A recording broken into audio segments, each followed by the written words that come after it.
Salut. C'est encore fou. Bonjour, qu'est-ce que je dis? Je commence déjà par dire des conneries à 20 secondes de la vidéo. Salut tout le monde, c'est moi. Ça fait un bon bout de temps qu'on s'est pas revu quand même en vidéo sur MH. J'espère que vous m'entendez bien, hein, je suis pas sûr. C'est peut-être que un test son, mais bref. Venons-en à la chasse que je suis en train d'accomplir. Et d'ailleurs, je crois que je vois pas la vidéo actuellement là que vous voyez. J'enregistre tout simplement en parlant à ma tablette comme un gros teubé. D'ailleurs, mon chat me regarde comme un type qui parle à sa tablette comme un gros teubé. C'est très bizarre. Mais ce qu'il faut savoir, c'est que là, je suis en train d'affronter un Tetsukabura sur la démo de 4 Ultimate, de Monster Hunter 4 Ultimate. Je crois que quelque chose a vibré. Je sais pas. Donc, que peut-on dire de cette chasse? Déjà, ça commence bien. Je crois qu'il y a un de mes collègues qui a abusé avec les bombes flash au départ. Je suis pas sûr. Faudrait que je regarde la vidéo. Mais je crois qu'il a vraiment abusé avec les bombes flash. On n'y voit rien. C'est de très mauvaise qualité. Je suis désolé, mais je peux pas filmer autrement. J'ai essayé d'autres moyens, mais voilà, je peux difficilement faire mieux. Bon, venons-en à la chasse, parce que c'est ça qui nous intéresse finalement. Je sais pas si ça va passer, je sais pas si c'est en train de passer, je sais pas si c'est déjà passé. Mais il me semble, ça fait 5 secondes que je viens de terminer la chasse, il me semble que j'avais fait du rodéo une fois. Mais ça s'était mal fini parce que je venais à peine de commencer que... Il y avait un joueur au lance-flingue maintenant qui s'appelle lance-canon, je sais pas pourquoi, qui m'avait fait tomber. C'est pas un problème, hein, c'est juste une petite erreur comme ça arrive. Alors, on est 4 joueurs, parce que je joue en ligne, tout simplement. Le premier joueur a pris une grosse épée. Le deuxième, je crois qu'il a pris, donc c'est celui qui a pris le lance-flingue. Et puis troisième et quatrième, c'est-à-dire moi et un autre, on a pris la Voltowash, donc une nouvelle arme que vous me voyez en train de jouer. Cette nouvelle arme, je l'adore. Comment dire, c'est la fusion entre une SNS, donc un épée et une bouclier, qui peuvent s'entremêler en quelque sorte, se mélanger, pour former une hache et, dans une certaine attaque, une épée. Ces attaques sont très puissantes, il y a une histoire de fiole, que je vais pas vous raconter tout simplement parce que vous pouvez très bien aller checker ces informations sur internet, sur divers forums. Je crois monsterhunter.fr a annoncé un tuto, puis vous verrez bien des tutos sur internet, en anglais par contre. C'est pas de l'anglais compliqué, hein. De toute façon il y a les schémas qui vous ont présenté. Et même si vous avez la démo du jeu, ne vous en faites pas, c'est écrit dedans. Donc là on affronte un Tetsukabura, donc un monstre des cavernes. On peut pas vraiment dire quelque chose sur lui, hein.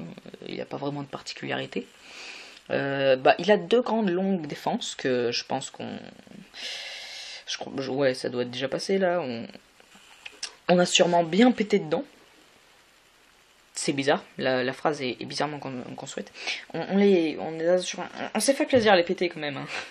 C'est son point sensible. La tête. Il a une très grosse tête d'ailleurs. Comme vous le voyez peut-être, je sais pas en fait, je vois pas du tout la vidéo. Il peut tenir des cailloux dans sa bouche, carrément. Il peut nous éclater des cailloux à la gueule. Et ça fait assez mal. Que dire de ce monstre? Il vit dans les cavernes. D'ailleurs, il peut lancer un fluide, il peut cracher une sorte de fluide comme le font certains monstres. Et la particularité de ce fluide, c'est qu'il enlève toute votre stamina. Ouais, c'est chiant, ouais. Ah ouais, non mais c'est très chiant. Donc si par exemple il veut vous charger, ce qu'il fait assez souvent, et bien que vous dites c'est bon, je vais pouvoir l'esquiver facilement, et ben non, vous avez plus de stamina et vous nous a balancé le truc avant. C'est très handicapant, ça a pas l'air comme ça, hein, mais c'est très handicapant. Dans l'ajout de ces Monster Hunter 4 Ultimate, donc on a les attaques aériennes.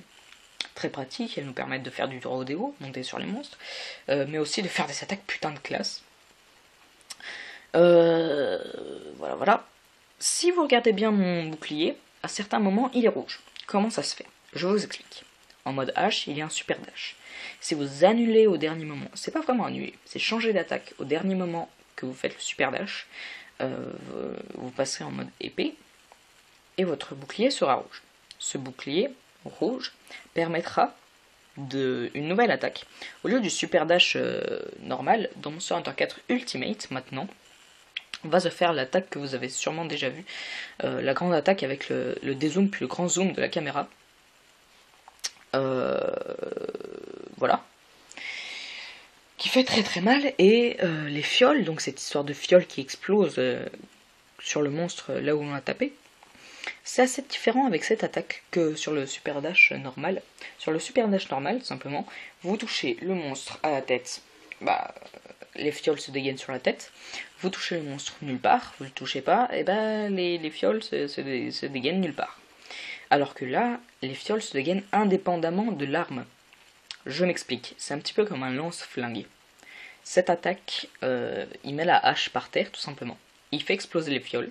Si le monstre ne se prend pas l'attaque de la hache, il peut se prendre les fioles. Donc voilà, je pense qu'on est arrivé à la fin de la vidéo. Je vous dirai plus.